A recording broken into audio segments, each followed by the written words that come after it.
Bonsoir à toutes et à tous. Je vous retrouve avec Monsieur Pedro Sy, directeur de l'exploitation et de la maintenance de l'Office national de l'assainissement du Sénégal. Bonsoir Monsieur Sy. Bonsoir Chérif. Merci d'être avec nous ce soir. Nous sommes en plein hivernage avec vous donc pour refaire le point sur la situation de la gestion des inondations et les travaux en cours. De grands projets ont été entamés, mais d'abord parlons de la situation sur le terrain suite à la pluie de lundi dernier. Est-ce que les réseaux ont bien fonctionné? Oui, merci Chérif. Maintenant, si vous le permettez, je vais revenir un peu en arrière pour voir donc tout ce qu'on a eu à faire pour permettre que l'hivernage se passe normalement. Chaque année, donc disons à partir du mois de mars, on fait ce qu'on appelle le programme de curage et d'entretien de tout ce qui est réseau. On l'a fait à Dakar, donc on a commencé le 13 mars jusqu'au 13 juin, c'est dans la première période à Dakar. Et dans les régions, on a commencé au mois d'avril pour pouvoir terminer aussi à la première semaine maintenant du mois de juillet. Aussi, on a curé tout ce qui est réseau d'eau pluviale à Dakar et dans les régions où nous avons des réseaux. En plus de ça, nous disposons de 173 stations de pompage, 82 stations d'eau pluviale et 91 stations d'eau usée. Ces stations aussi ont été entretenues, la maintenance a été faite. Et aussi, ces stations aussi, on a mis du personnel 24 heures sur 24. Ça, c'est sur tout le territoire? Ça, sur tout le territoire où nous avons donc maintenant des réseaux que nous gérons. Je donne un exemple. On a des infrastructures à Thiès, à Saint-Louis, à Louga, à Matam, à Richard Toll. À Kaffrine. À Kaffrine. On va en parler. Voilà, à Kaolack, à Fatick, à Touba, à Diourbel, disons, et au niveau de Sédhiou. Et presque toute la région maintenant de Dakar. Alors ça, c'était l'opération Wadial Nawet, c'est ça, qui a été lancée, vous avez parfaitement raison de revenir là-dessus. Alors parlons de cette actualité, la pluie de lundi dernier qui a causé quelques dégâts. Est-ce que le réseau a fonctionné? Oui, le réseau a fonctionné parce qu'en fait, si vous avez dans toutes les zones où nous avons un réseau, donc la pluie, ici, je prends l'exemple de la ville de Dakar. Tout ça, dans cette zone-là, on a un réseau, on a plus de 200 km de réseau. Donc, dans toutes les zones où on a le réseau, donc les eaux ont pu être évacuées sans problème et à temps. Ça, on a pu le constater. Donc les problèmes, on les constate plutôt dans des zones où il n'y a pas de réseau. Mais dans ces zones-là aussi, il y a des mesures qui sont prises. Il y a, disons, en relation avec les sapeurs-pompiers, nous avons fait ce qu'on appelle des opérations de repérage pour mettre en place des dispositifs de pompage. Donc c'est comme ça que nous, maintenant, nous procédons. Donc on met des dispositifs de pompage dans les zones où il n'y a pas de réseau, il n'y a rien. C'est ces dispositifs-là qui permettent maintenant de pouvoir évacuer les eaux vers les zones, vers des relais et pour pouvoir mettre ces eaux-là dans des exutoires et pour les emmener en mer. On va parler des zones spécifiques. Il y a eu des mesures conservatoires en collaboration avec le génie militaire et aussi avec l'agence de développement municipal. On va revenir sur toutes ces questions, mais parlons de Keur Massar. Je parlais de ces zones spécifiques. C'est un département qui fait partie des zones rouges. C'est ça. Oui. Qu'est-ce que vous pouvez nous dire sur ce département et qu'est-ce qui est fait concrètement? Keur Massar, il y a eu beaucoup d'évolutions au niveau de Keur Massar. Vous voyez qu'il y a 2 ans, 3 ans, je donne l'exemple au niveau de Camibas. Et au niveau de Unité 6, dans beaucoup de zones, il y a eu énormément de problèmes. Mais cette année-ci, vous n'avez pas entendu parler maintenant de Camibas. Dans toutes les zones où on a eu à faire des investissements sur les 2 ans, il n'y a pas de problème. Mais Keur Massar est très vaste.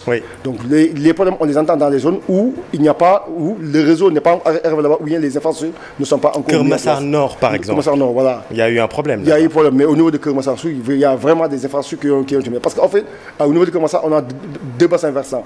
On a le bassin versant maintenant du lac de Mobos qui va en mer, et on a le bassin versant pour aller au niveau maintenant de la forêt de Mbao et du marais de Mbao.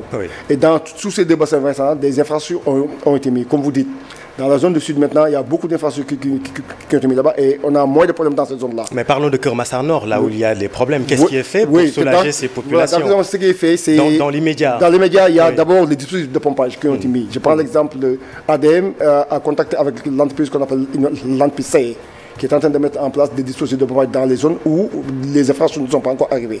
Les sapeurs aussi se sont installés dans ces zones-là. Nous, je peux vous donner l'exemple de ce qu'on a fait. Au niveau de Malika, dans ces zones-là, on a installé des dispositifs de pompage en relation avec l'ADM et sous la supervision maintenant des autorités administratives. Mais là, vous me parlez de solutions conjoncturelles. Oui, c'est des solutions conjoncturelles en attendant que les travaux arrivent dans ces zones-là. Qui sont lancés depuis longtemps. Qui sont lancés depuis. Et il y a eu, comme je dis, au niveau de Keur Massar Sud, dans des zones où on avait des problèmes il y a 2 ans, dans ces zones-là, vous n'entendez plus de problème. Parce que les infrastructures sont arrivées à ce niveau-là. Maintenant, les travaux prennent du temps. Il faut, quand on met des infrastructures structurantes, ça prend du temps. Mais au moment où ces travaux-là se déroulent, il y a ce qu'on appelle des mesures conservatoires qui sont mises en place. Et sous la supervision maintenant de notre ministre, du ministre de l'eau et de l'assainissement et du ministre chargé des inondations, il y a des réunions qui se tiennent après chaque Diop. Et des visites régulières sont faites et des instructions sont données. Et il y a une synergie d'action maintenant des acteurs maintenant pour prendre en charge les problèmes-là. Donc nous travaillons en relation avec les sapeurs-pompiers, avec la GEROUTE, avec l'ADM, donc avec l'APIX, donc en fait, toutes ces structures-là qui interviennent, nous avons une coordination qui s'est faite pour prendre en charge maintenant ces problèmes-là, en attendant que les ouvrages structurants arrivent maintenant dans ces zones-là. Il y a également la zone de Yeumbeul, de façon globale, les pluies tournent entre 100 et 110 mm par endroit dans la banlieue de Dakar, je le disais. Yeumbeul également est un gros problème. C'est ça, mais comme je dis, dans toutes ces zones-là où il y a des problèmes, où il y a dans certaines zones de Yeumbeul, il y a des infrastructures. Dans le cadre du projet 1, comme vous allez à Yeumbeul Nord et Yeumbeul Sud, il y a des ouvrages qui sont là-bas. Dans les zones où il y a des ouvrages, le problème ne se pose pas parce que les eaux arrivent à être évacuées. Principalement, c'est dans les zones où, comme je dis, les ouvrages ne sont pas encore arrivés. Il n'y a pas de réseau d'évacuation des eaux, où ce sont des dispositifs de pompage. Comme Aïnoumadi 1. Voilà, qui sont mis en place avec les sapeurs-pompiers et avec toutes les structures maintenant de l'État pour pouvoir évacuer. Mais comme je vous l'ai dit, ce qui s'est passé en 2 ans, vous voyez, il y a eu une évolution positive dans certaines zones de commençant, vous n'entendez plus de problème parce que les ouvrages sont arrivés là-bas. Maintenant, l'État est en train de travailler. Il y a vraiment des programmes qui sont là, des études qui sont en cours et des travaux qui sont en train d'être déroulés pour vraiment couvrir maintenant toutes ces zones-là et permettre aux populations vraiment de pouvoir passer de bons hivernages. On a parlé de Kermassar, de Yeumbeul, on peut parler de Aïnoumadi 1 et 2, mais aussi de Darou Habibi et Darou Tchoub. C'est important de parler de ces quartiers pour que les populations sachent également que on s'occupe vraiment de leurs problèmes. Tous ces quartiers-là, j'ai dit, les réunions que nous tenons, dans chaque quartier, il y a une stratégie qui a été mise en place maintenant pour prendre en charge ces problèmes-là. Et même le samedi passé, il y a même une visite qui a été faite avec le général des sapeurs-pompiers, qui a réuni l'ensemble des acteurs maintenant qui interviennent pour aller faire ce qu'on appelle des visites de reconnaissance. Même demain soir, le ministre a prévu aussi de faire une visite dans les zones demain vendredi. Lequel ministre? Le ministre Issa Diop, qui est jour férié aussi, il nous a conviés à des visites. Qui fait presque quasiment tous les 15 jours dans tous ces zones maintenant pour suivre de près les instructions qui ont été données. On ne va pas applaudir le ministre parce qu'il travaille un jour férié. non, j'ai dit. Je chahute. Voilà. Alors, on va parler des régions parce que c'est important également, la région notamment de Kaffrine, mais restons dans la capitale et parler de ces travaux toujours en cours, entamés depuis longtemps, ces mesures conservatoires. Pourront-elles sauver la situation et éviter le pire, comme ce qu'a connu la cité Bellevue à Dakar? Je sais que c'est une cité franchement qui mérite beaucoup d'attention. Vous avez effectué une visite récente à la cité Bellevue. C'était très horrible l'année dernière. L'eau est montée jusqu'à plus d'1 mètre. L'office est au fait de cette situation-là. Vous avez effectué une visite, je l'ai dit. Il y a des obstacles. Quels sont-ils? Il n'y a plus d'obstacles. En fait, l'État a mis les moyens pour qu'on puisse travailler au niveau de Bellevue. Au moment où vous allez au niveau de la CBV, vous allez voir que des travaux ont été débutés. Au niveau de la CBV, on va mettre un réseau d'eau usée et un réseau d'eau pluviale. Avec les maraîchers, c'est réglé? Oui, c'est réglé. On a pu trouver. Donc là, Descos nous a appuyé, nous a aidé maintenant pour qu'on puisse dégager. Parce qu'il y a un réseau qui passe derrière pour qu'on puisse avoir accès à notre réseau. Mais au niveau de la cité Bellevue, il y a 2 projets, 2 types de travaux qui sont en train de se dérouler. La mise en place d'un réseau d'eau pluviale et la mise en place de réseau c'est pour régler de manière définitive le problème de la cité Bellevue maintenant cette année. Maintenant, les travaux sont en train de débuter. Mais on sait que la pluie commence à s'installer. Au moment où on fait les travaux, il y a des mesures conservatoires qui sont en train d'être mises en place maintenant pour accompagner maintenant ces travaux qui sont en train d'être faits au niveau de la cité Bellevue. Les habitants se sont signalés récemment. Oui, les habitants sont signalés, mais on a eu à tenir, notre directeur général s'est déplacé il y a à peu près 3 semaines. Tout à fait. Donc, pour lancer officiellement les travaux en relation avec maintenant les populations. Donc la bande de 4 mètres entre le mur et les maraîchers sera érigée? Oui, il sera érigée. La bande de 4 mètres sera érigée. Donc on a demandé aux maraîchers maintenant de se déplacer. Mais le plus important, c'est les travaux qui ont été débutés à l'intérieur de la cité Bellevue maintenant pour vraiment venir à bout de ce problème-là qui dure maintenant depuis très longtemps. Et vraiment, je pense que c'est heureux pour la cité. Et comme je dis, ça fait 3 semaines que notre directeur général a lancé ces travaux-là. Si vous allez voir que les gens ont entamé les travaux. Mais comme je dis, peut-être c'est des travaux qui vont durer 6 mois. Oui. Il y a des mesures d'accompagnement qu'on a mis en place, donc des mesures conservatoires maintenant pour que les travaux puissent se dérouler. Mais je pense que d'ici quelques temps, ce sera vraiment de vieux souvenirs maintenant pour la cité Bellevue. La cité Bellevue va retrouver son lustre d'antan. Son lustre d'antan, comme on dit. Voilà. Alors, les inondations sont source de panique et beaucoup d'angoisse. En moyenne, quel est le temps de latence après une forte pluie? C'est important peut-être d'en parler parce que ça installe souvent, la panique s'installe souvent très vite, mais quelques temps après, on constate une décrue. Quel est le temps de latence qu'il faut observer? C'est qu'en fait, il y a deux facteurs qu'il ne faut pas entendre. Oui. C'est la durée des pluies et l'intensité des pluies et la capacité de transmettre des ouvrages que nous avons mis en place.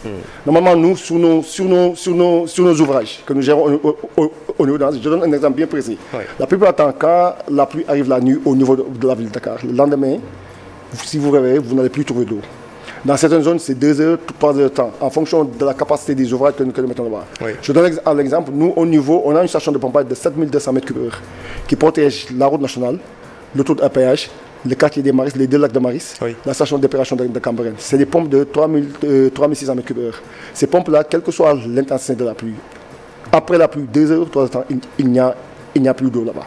Si 2 heures, 3 heures de temps. 3 heures de temps, voilà. Maintenant, tout dépend de l'intensité. Mais oui. Quand on a des pluies exceptionnelles, comme ce qu'on a connu l'année passée, ce temps-là peut s'allonger. Mais le plus important, c'est qu'il y a des ouvrages qui existent.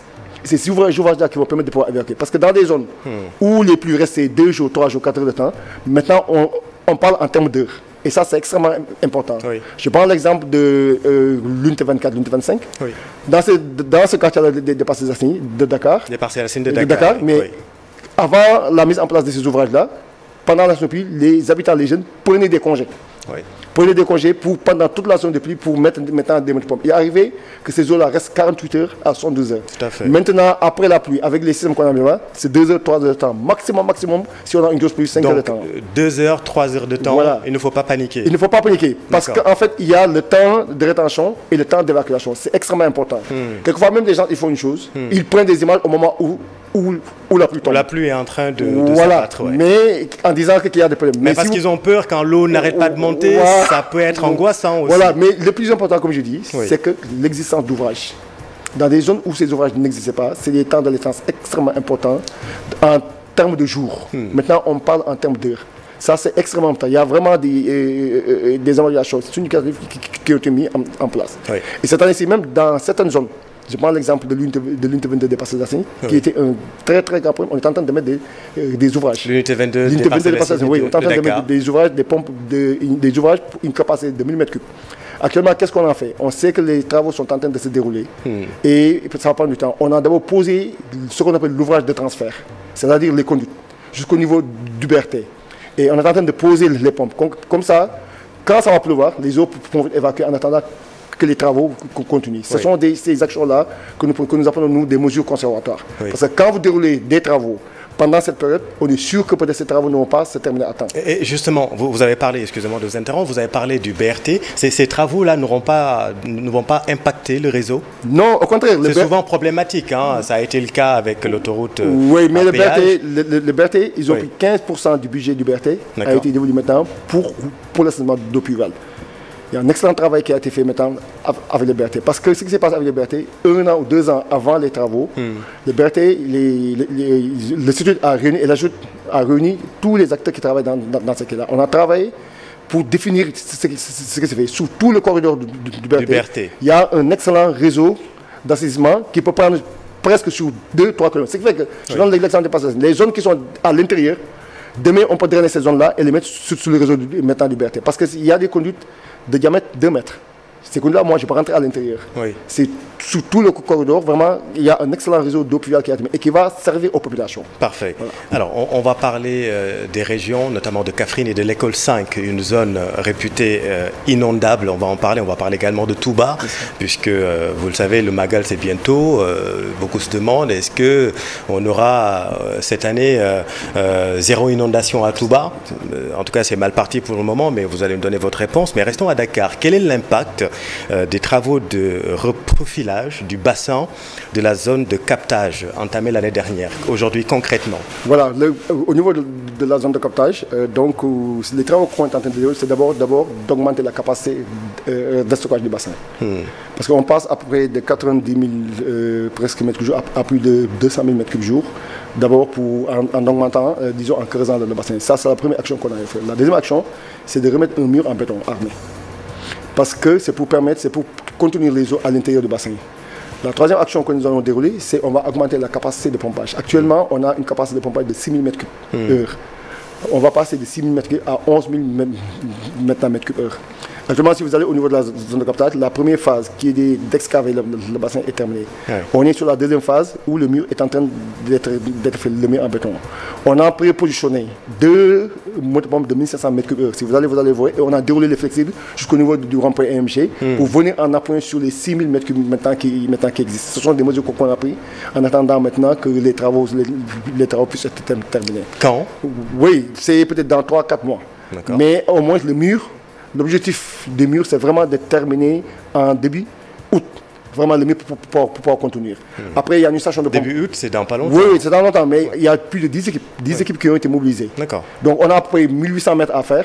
On a 10 équipes. Si vous divisez, donc on a vraiment l'entreprise est en train de se mobiliser et presque travailler quasiment 24 heures sur 24 maintenant pour qu'on puisse au moins régler le problème du mur avant que maintenant les grosses pluies ne s'installent. La capacité de pompage a été augmentée. Si vous allez là-bas, on a mis tout le dispositif de pompage en plus des 6 000 mètres cubes maintenant qui existent vraiment pour pouvoir essayer d'éviter vraiment d'avoir la même situation qu'on a eu maintenant l'année passée. Dans les années passées. Le gouvernement a dégagé 24 milliards pour ces travaux. C'est beaucoup 24 milliards. Non, 24 milliards, ce n'est pas uniquement pour la zone de captage. Parce que pour la zone de captage, ce qu'on va faire, il y a d'abord le bassin qu'on va augmenter sa capacité, reprendre le mur de clôture. Il y a aussi le canal qui part de la gendarmerie pour rentrer au niveau du bassin. C'est un canal qu'on va mettre encore. Et il y a une diminution de la capacité des eaux qui arrivent. Parce que ce qu'on va faire, on augmente la capacité de stockage, on remet un mur en béton qui est dur, on augmente la capacité de pompage et on réduit le débit qui arrive au niveau maintenant de la zone de captage. Donc ce sont des mesures que nous avons prises. Ça, c'est le premier accès. Dans ces 24 milliards aussi, c'est là où on doit faire les travaux de Bellevue. D'accord. La troisième c'est dans ce même montant aussi qu'on va faire les travaux au niveau de Flimaglin-Senghor. D'accord. Donc ici à Yoff. Oui, ici à Yoff. Voilà. Flimaglin-Senghor aussi, on est en train de faire une course sur la montre vraiment pour faire des travaux pour éviter ce qu'on a connu maintenant au niveau de maintenant. Donc les 24 milliards, c'est Yoff, Bellevue et Grand Yoff. Et la zone de captage. C'est problématique Grand Yoff aussi. Oui, mais Grand Yoff, on a une station de pompage de 6 000 mètres cubes heure, mais qui arrive au niveau de la zone de captage. Maintenant, on veut réduire ce débit-là, mettre d'autres pompes et les amener au niveau maintenant de la Niaï de Padoua derrière. Parce que dans la Niaï de Padoua, c'est là où je vous disais qu'on a une station de pompage de 7200 mètres cubes qui a une grosse capacité qui peut permettre maintenant de pomper les eaux pour les amener en mer. C'est vraiment une stratégie bien réfléchie qui est en train d'être mise en œuvre maintenant pour vraiment régler au moins le problème de la zone de captage, le problème de Bellevue et le problème maintenant de l'hôpital maintenant Flimaglin-Senghor. Bon, on attend les résultats, l'hivernage vient de commencer, on attend de voir est-ce que si ça vaut le coup ou pas. Dans les régions, quelles sont les mesures, dans les points sensibles? Je parlais de l'école 5 de Kaffrine. D'abord sur Kaffrine, qu'est-ce qui a été fait sur Kaffrine, voilà, au niveau de l'école 5 et de Diamaguène. L'école 5 se trouve au niveau du quartier Diamaguène en tant que tel. Effectivement, c'est une dépression et c'est un point bas. Là-bas, il y a des travaux qui ont été effectués. On a là-bas une station de pompage de 2000 m3, un bassin qui est à côté. Et l'école 5 est en train d'être connectée sur maintenant la station de pompage. Et les eaux sont pompées pour aller maintenant au niveau maintenant de la route d'Nganda. Donc on a un bassin là-bas. Maintenant le problème qu'on a actuellement, c'est que la route d'Nganda, on a un bassin qui doit faire 75 000 mètres cubes. Les travaux étaient à peu près à 60%. Mais le dispositif est fonctionnel. Les populations sont sorties d'ailleurs à l'occasion du passage du ministre. Voilà. Le seul problème qu'on a, c'est qu'en fait le bassin, maintenant, quelquefois atteint sa capacité rapidement. On est obligé d'arrêter un peu pour attendre que le bassin descende maintenant pour pomper. Parce qu'on a un débordement du bassin. Mais les travaux sont en train d'être...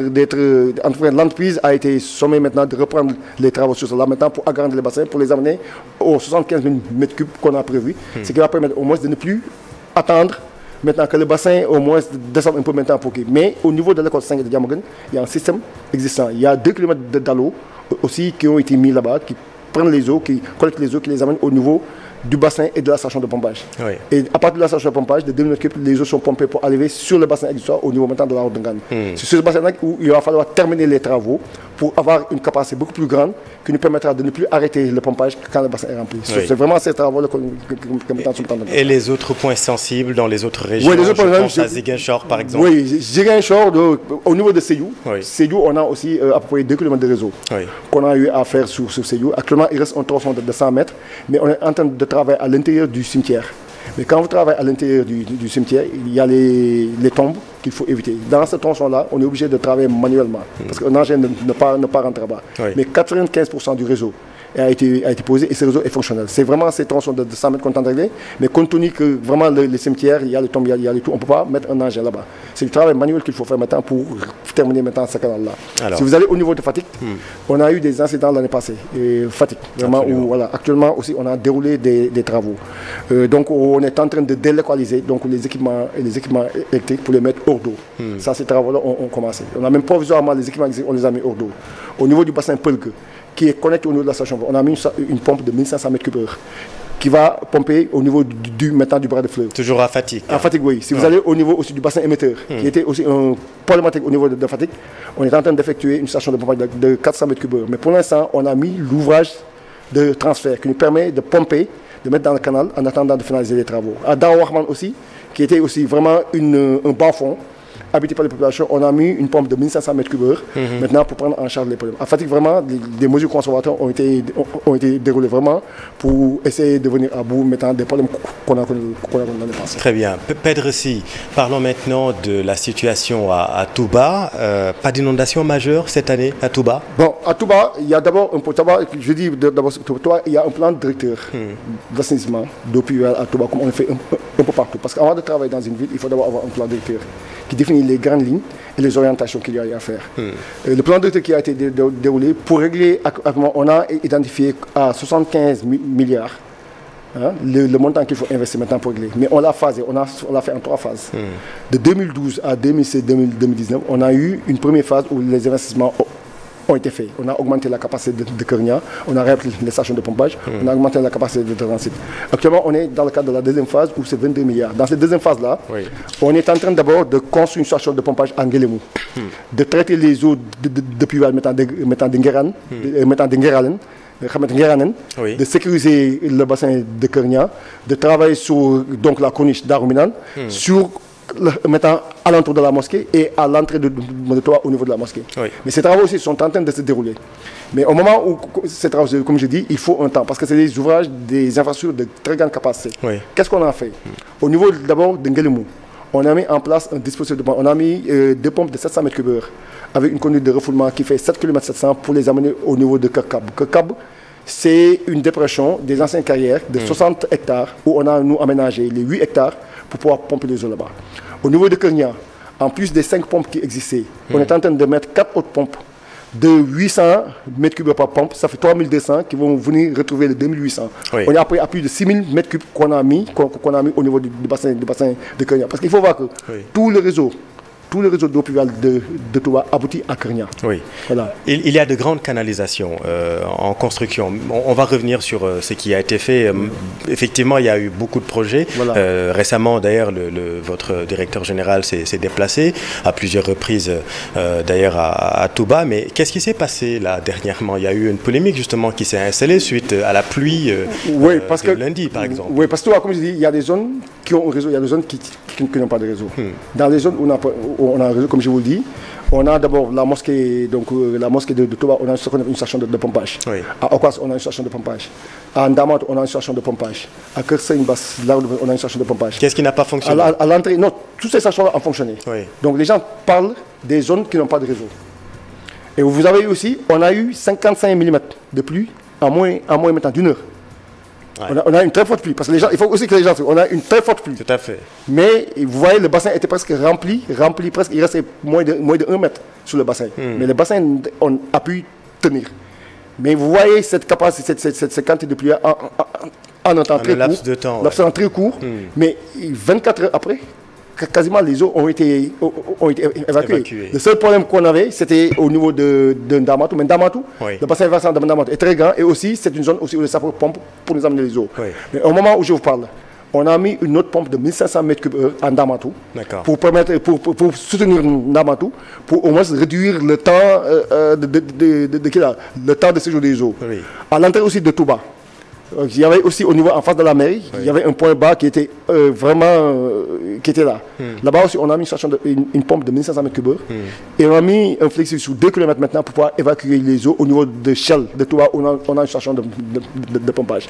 En plus de ça, il y a des bonnes pompes que nous sommes en train de déployer un peu partout à Touba et que nous donnons même à des associations pour pouvoir les accompagner maintenant. Mais ces ouvrages vont empêcher les inondations monstres qu'on a connues? Non, oui, dans les zones où on est en train d'intervenir, à Ngueranen, à Nguélémou, autour de la mosquée, au niveau maintenant de la Corniche, ces ouvrages-là vont pouvoir atténuer. Mais ces ouvrages ne sont pas totalement terminés. C'est pour cela qu'on a mis en place des mesures conservatoires en relation avec les sapeurs-pompiers. Et dans la zone de Touba aussi, il y a moins de 3 semaines, le général Ndoye des sapeurs-pompiers, on a fait aussi une tournée pour pouvoir définir tout ce qu'il y a, quelles sont les stratégies qu'on met en place à Touba. Au moment où ces travaux se poursuivent, dans les zones où le réseau n'est pas encore arrivé là-bas, c'est vraiment des mesures conservatoires qu'on met en place. Des systèmes de pompage, mais qui vont être reliés pour pomper vers le réseau qui existe maintenant pour que ces eaux-là puissent être pompées au niveau de des mesures mais il y a aussi une autre particularité à Touba. À Touba, pour sortir les eaux, on est obligé de pomper minimum à Kekab, c'est 7 km 500. À Pofdi, c'est 9 km. À Daourman, c'est 8 km. Donc Touba est dans une cuvette et dans des zones plates. On est obligé de faire des opérations de pompage. Vous vous rendez compte, 8 km, 9 km, la contrainte majeure. Il y a des contraintes majeures où il faut... C'est un positionnement géographique. Voilà, et il faut du pompage pour pouvoir sortir les eaux de Touba. Alors le porte-parole du Khalif, Serigne Bass Abdou Khadre, a sollicité la construction d'autres forages pour rabattre davantage la nappe, la remontée de la nappe, qui constitue un vrai problème. Quelle solution définitive, Pedressi? Voilà, sur ce problème-là, en fait, effectivement, la remontée, mais il y a actuellement 20 forages qui ont été construits. 20 forages qui fonctionnent, qui ont pu permettre de régler les problèmes tout autour de la mosquée. Actuellement, mais le porte-parole en veut plus. Oui, qu'on a posé.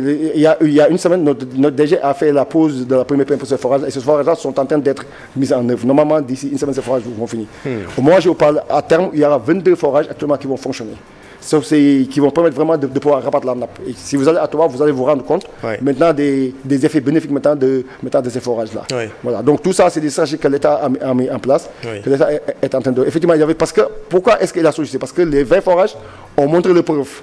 C'est pour cela qu'on a demandé encore que 2 autres puissent être mis en place maintenant pour vraiment les effets bénéfiques qu'on a pu avoir pour les 20 forages, qu'on puisse aussi les avoir dans des zones stratégiques où que le porte-parole a pu mettre en définitive. Absolument. Et la remontée de la nappe, c'est un des facteurs, un des éléments de ce positionnement géographique qui joue en défaveur de la ville sainte.